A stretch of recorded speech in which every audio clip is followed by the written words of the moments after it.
तो वहीं गौरव सम्मान में शामिल हुए सीएम भूपेश। नमस्कार, स्वागत है आपका। मैं हूं आपके साथ सुमित शर्मा। बागेश्वर धाम के कथावाचक पंडित धीरेन्द्र कृष्ण शास्त्री सुर्खियों में हैं। बागेश्वर महाराज के नाम से प्रसिद्धि पा चुके धीरेन्द्र शास्त्री लोगों के मन की बात पढ़ने का दावा करते हैं। लोगों का विश्वास है कि अगर बागेश्वर धाम के दिव्य दरबार में एक बार अर्जी लग जाए तो किस्मत बदल जाती है।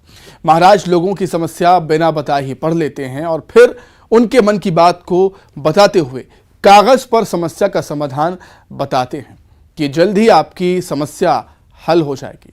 बागेश्वर धाम के दरबार में बड़ी संख्या में लोग पहुंचते हैं और अपनी अर्जी लगाते हैं। तो आइए देखते हैं बागेश्वर सरकार का दिव्य दरबार। सब सखियां भगवान से विनोद करती, प्रभु भी विनोद करते। ये जनकपुर का विनोद है। ये जो नेपाल वाले हैं ना, आप विनोद जानते होंगे जनकपुर का अद्भुत। नेपाल में ना जनकपुर है, वहां का विनोद बड़ा अद्भुत है।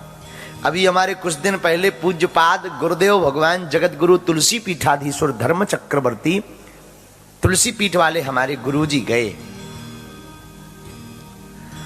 और गए ना, तो वहां की माताओं ने भगवान हमारे गुरुदेव भगवान को प्यारी प्यारी गालियां सुनाई। हाँ, गुरुदेव भगवान को। तो जो आनंद ससुराली का है ना भैया, वो कहीं का नहीं है। आहा, बहुत दिनों तक बारात रही। एक दिन गुरु देव भगवान से दशरथ जी ने निवेदन किया कि अब चलना चाहिए। तो बारात गमन का समय आया। महाराज जनक ने बहुत सा दान, भरी भरी बसें अपार कहारा, पठई जनक अनेक प्रकारा। अनेक प्रकार का सामान जनक जी ने दिया। मत सहस 10 सिंधुर साजे, जिन्हीं देखी दिसी कुंजर लाज। 10,000 मत वाले हाथी दिए। 10,000 राजा जनक ने 10,000 मत वाले हाथी दिए। अनगिनत बैल दिए। तुरग लाख रथ सहस 25, सकल सवारे नख रुसीसा। 1 लाख घोड़े दिए। 1,25,000 रथ, सबको नीचे नक्शे सिकतक सजाकर जनक जी ने दिया। आहा, दिव्य बारात सजी। सब समाजो यही भांति बनाई, सबको भांति पूर्वक सजाया महाराज जनक ने। जनक अवधपुर दीन पठाई, जनकपुर से अयोध्या पठा दिया। प्रेम पूर्वक मिले। महाराज दशरथ जी जनक जी बार बार भेंट करते हैं। पिता कितना भी कठोर दिल का हो ना, बेटी विदा होवे ना, उसकी आंखों से आंसू आ ही जाते हैं। कितना कठोर दिल का हो, आंसू गिर पड़ते हैं। जब बिटिया जाती है ना, आंखें रोई पड़ती हैं। और महाराज जनक जी की तो 4 बेटियां, भाई की भी और इनकी भी बेटियां आज विदा ले रही। महाराज जनक की आंखों में बार बार आंसू आ गए। बार बार बिटिया की तरफ देखते कि ये हमारी जनक लली, ये लली हमारी जा रही है। बार बार दशरथ जी को भेंट करते हैं, संतों को बार बार प्रणाम करते हैं। बहुत दूर तक पठाने आए हैं, बहुत दूर तक। पहले परंपरा होती थी, घर में कोई मेहमान आता था तो गांव के बाहर तक उसकी विदा करते थे। नियम है, शास्त्रोक्त नियम है, घर पर कोई उच्च व्यक्ति आए ना तो किसी नदी नाले तक विदा करना चाहिए, नियम है। आहा, विदा किया, सब प्रेम पूर्वक मिले। महाराज दशरथ जी ने बार बार कहा, तब जनक जी लौटे। अयोध्या बारात आई, माताएं रोती रहीं। इधर अयोध्या में बारात आगमन जैसी सुना, हा, पूरी बारात प्रेम पूर्वक वापस लौट आई। पूरी माताएं बड़ी प्रसन्न भई, माताओं ने जय जयकार किया, दुल्हा सरकार की जय। राम जी आए, बहुओं को साथ लेकर के आए। गए थे राम जी अकेले, वहां से बहुओं को लेकर के आए, दुल्हन को लेकर के आए। माताएं बड़ी प्रसन्न भई। माताओं को खुशी सबसे ज्यादा लड़का के ब्याह में ही होती है। भले ही माताओं को फिर वो बहू बेलन मारे, खूब चिमटा मारे, खूब घर से निकारे, पर माताओं को प्रसन्नता होती है लड़का की शादी हो जाए। माताएं बड़ी आनंदित भई, बहुएं आई, पूजन भया, सबने निछावर दी, सबने आरती उतारी। अवध में आनंद छा गया, घर घर श्री सीताराम जी की जय जयकार होने लगी। महाराज दशरथ जी जनक जी की प्रसन्नता करने लगे। आहा, ये है महोत्सव। देखो, जिनके घर जाओ, जिसकी बेटी लाओ, उसकी बड़ाई अवश्य करो। ये मानवता है। क्यों? क्योंकि जिस पिता के घर पर तुम एक रात के लिए गए थे, उस पिता ने अपनी बेटी के विवाह के लिए 20 साल तैयारी की है। एक एक चीज सजाता है। बारात आएगी तो हम ये भोजन कराएंगे, बारात आएगी तो हम ये दान देंगे, बारात आएगी तो हम ऐसा ऐसा करवाएंगे। और तुम एक रात में सब कुछ आ जाते हो, और कितने हजार लोगों को लेकर जाते हो, लेकिन हाथ जोड़े फिरता रहता है। और तुम आकर के उसकी कुबड़ाई कर दो, उसकी बुराई कर दो कि और तो सब ठीक था, नमक नहीं मिला। अरे तुम्हारे घर पर 4 लोगों में ठीक से भोजन नहीं पूज पाता है कई बार, वो तो 4000 लोगों को भोजन करवा रहा। अब वो पिता अपनी बेटी के विवाह में 1 महीना पहले से नहीं सोता, रात और दिन जागता। अब हम ऐसा करेंगे, अब हम ऐसा करेंगे, अब हमारी बिटिया के लिए, हम दामाद के लिए ऐसा करेंगे, अब हम अपने समधी के लिए ऐसा करेंगे। दिन ना रात जागता, और तुम 4 घंटे में सब बिथरा करके आ जाते। उस पिता का कठोर दिल तो देखो, जिसने अपनी बिटिया को 20 साल पाला पोसा बड़ा किया, खिलाया पढ़ाया बढ़ाया, आंगन में घुमाया, वो पत्थर दिल करके अपनी बिटिया को विदा कर देता है। हमारा निवेदन है, कृपा करके किसी भी बेटी के पिता की बुराई मत करना, मत करना।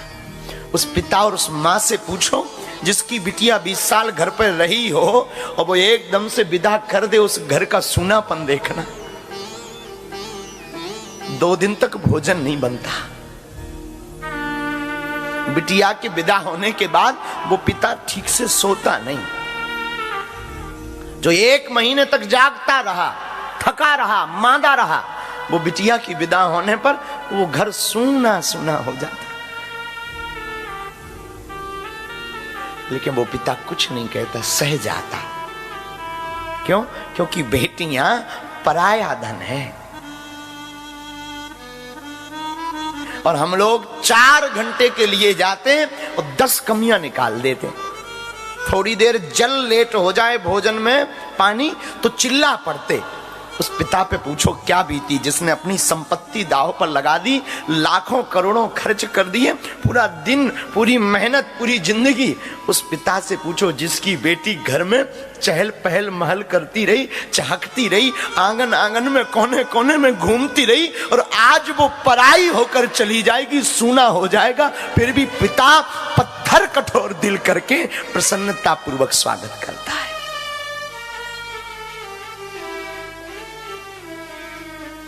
इसलिए मेरा निवेदन है, ये रामायण का प्रसंग सिखाता है कि जिस भी घर पे आप अपने बेटे का विवाह के लिए जाओ, उस बेटी के पिता की बुराई मत करना। महाराज दशरथ जी ने जनक जी की बड़ाई की, बहुत बड़ाई की, बहुत बड़ाई की। कहा जनक जैसे कोई नहीं है। भोजन करते गए, जनक राज गुणशील बढ़ाई। पता है क्या कहा दशरथ जी ने? हम जनक जी के सामने किसी लायक नहीं। जनक जी के सामने किसी पात्र के लायक नहीं है जो महाराज जनक ने दिया।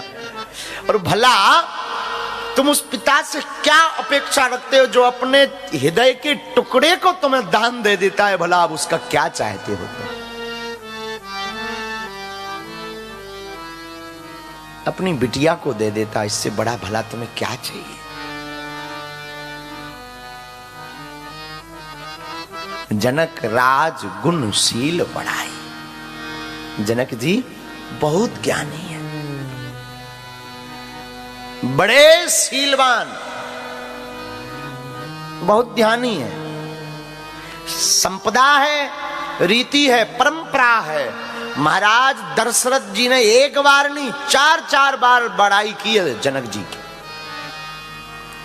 स्वागत का क्या कहना, अद्भुत स्वागत। जिसकी बेटी लाओ ना उसकी खूब बड़ाई करो। सालियां होती ना वो भगवान को परेशान करती, तो वहां की कुछ रानियां, हमारे प्रभु राम जी एकदम सीधे हैं, लक्ष्मण जी थोड़ा चटर फटर है, थोड़ा सा चटर पटर लक्ष्मण जी हैं, राम जी एकदम सीधे हैं। कुछ सखियां राम जी के पास आई, और आपको अवधी भाषा समझ आती है? थोड़ा थोड़ा ना। तो एक सखी क्या बोली, काय हो बड़के पहुने, कैसन वाह। राम जी कहें ठीक है। तो अब सखियों ने, चलो हिंदी में कहते हैं, अब सखियों ने एक लीला रची। क्या? सखियों ने जानबूझकर जानकी जी की पादुका, पादुका यानी हाँ जो पांव में पहनते ना पादुका, चप्पल, जानकी जी की पादुका को सखियों ने अपने दुपट्टे में लपेड़ा, और लपेड़ कर एक चौकी के ऊपर रख दिया ऊंचाई पर, और आकर के राम जी से बोली इधर आओ जरा। तो राम जी तो चले, तो लक्ष्मण जी तो पीछा नहीं छोड़ते, तो लक्ष्मण जी वो चल दिए। तो सखियां बोली तुम काहे आ रहे हो, अकेले को बुलाए हैं। लक्ष्मण जी बोले हम बॉडीगार्ड हैं, हम अकेले नहीं जान देंगे, नहीं तो परमिशन कैंसल, अगर जाएंगे तो दोनों जाएंगे। राम जी बोले अगर ये कह रहे हैं तो शादी का काम है, तुम मत आओ। लक्ष्मण जी बोले भैया पता नहीं ये क्या करें, इसलिए हम चलेंगे। अच्छा ठीक है चलो भैया।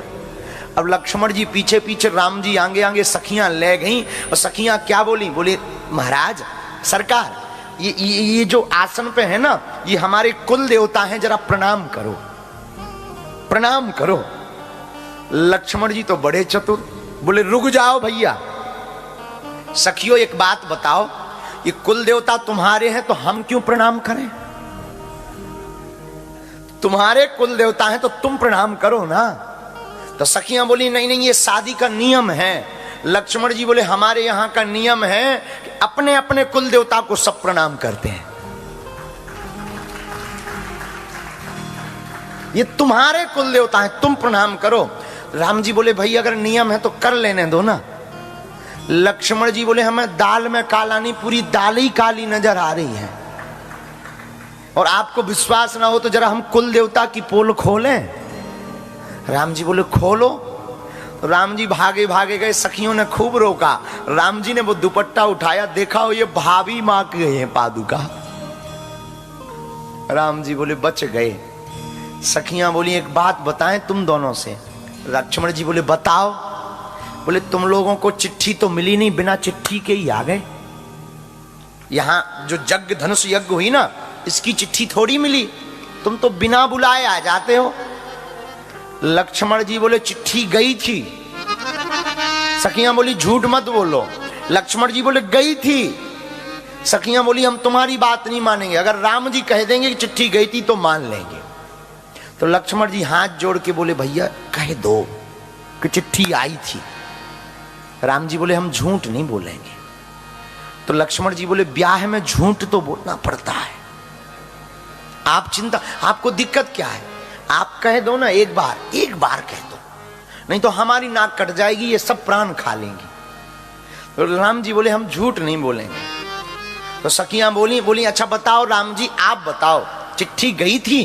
तो राम जी ने कहा नहीं चिट्ठी नहीं गई थी।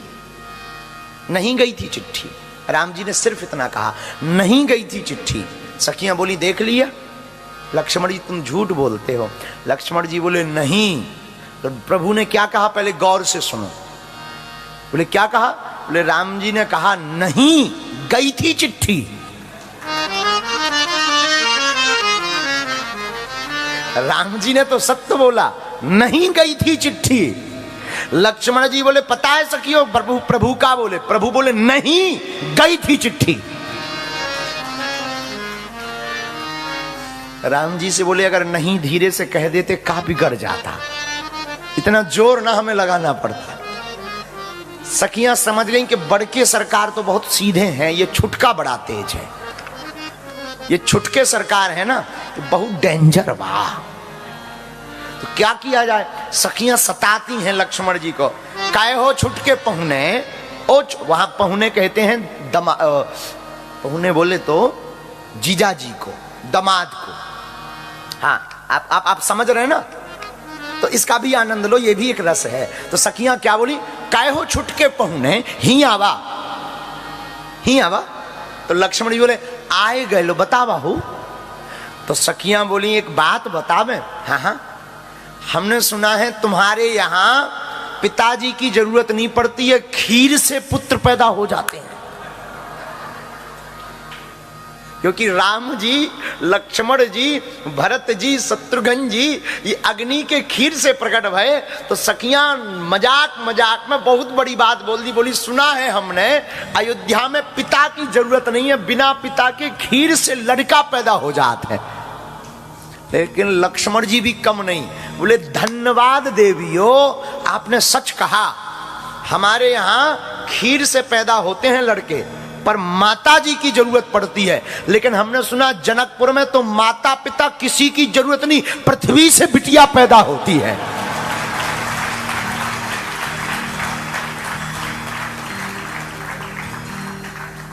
जमीन से बिटिया पैदा होती है, क्योंकि जानकी जी भूमि से प्रकट भई। सखियों का मुंह तर गया कि ये तो बहुत खतरनाक है। तो सखियां सब राम जी के पास आई और बोली एक काम करो आप यहीं रहो। राम जी बोले क्यों? बोले जो यहां खाने को मिलता है वो तुम्हें अयोध्या में नहीं मिलेगा। तो राम जी तो कुछ नहीं बोले। लक्ष्मण जी बोले एक बात बताओ, ऐसी कौन सी डिश है जो अयोध्या में नहीं बनती यहां मिलती हो? सखियां बोली यहां रहोगे तो रोज सालियों की गालियां खाओगे, ये तुम्हें अयोध्या में नहीं मिलेगा। अच्छा अगर अयोध्या में मिलती हो तो बताओ। लक्ष्मण जी कुछ नहीं बोले। राम जी इशारा कर दिए कि इनका आनंद है, विनोद है, न करने दो। आहा, अरे जानऊ सुखबा ससुराली में, ससुराल में बड़ा सुखबा। जिन जिन की ससुराल है उन्हें पता है। हाँ, ससुराल की पूड़ियां भैया बहुत गजब की। जिन जिन का ब्याह हुआ वही जानते हैं ससुराल का सुख। एक बार हमारे चंगीलाल, इनका ब्याह हुआ चंगीलाल का मुन्नी बाई से। हाँ, ये ससुराल गए तो ससुराल में कई जगह पर दामाद को कुंवर साहब कहते हैं। क्या कहते हैं?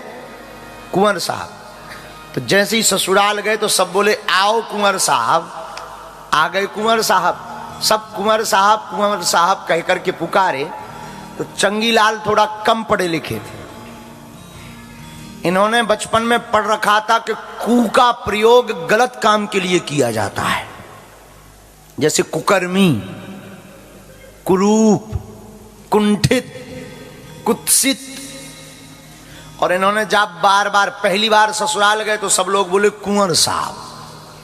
तो इनका दिमाग खराब हो गया, बोले बस बंद करो, जो आता है वो कुंवर साहब कहता है, हम अनपढ़ थोड़ी हैं, हमें पता है कू का प्रयोग गलत काम के लिए किया जाता है, कुकर्मी, कुंठित, कुत्सित। बोले कू का प्रयोग अगर किया तो हम तलाक दे देंगे।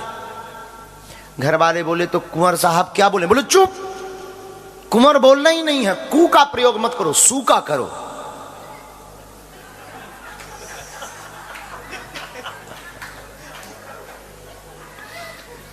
कु का प्रयोग तो गलत लोग, सु का प्रयोग सुंदर, सुहद, सु का प्रयोग अच्छी जगह किया जाता। अब घर वाले तलाक देने से आओ सुअर साहब,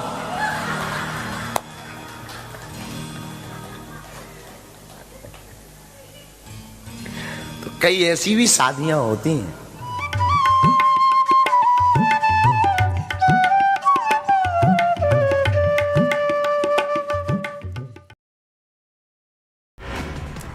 कोयम्बटूर कार धमाका मामले में एनआईए की बड़ी कार्रवाई। तमिलनाडु समेत 3 राज्यों में 40 जगहों पर छापेमारी जारी।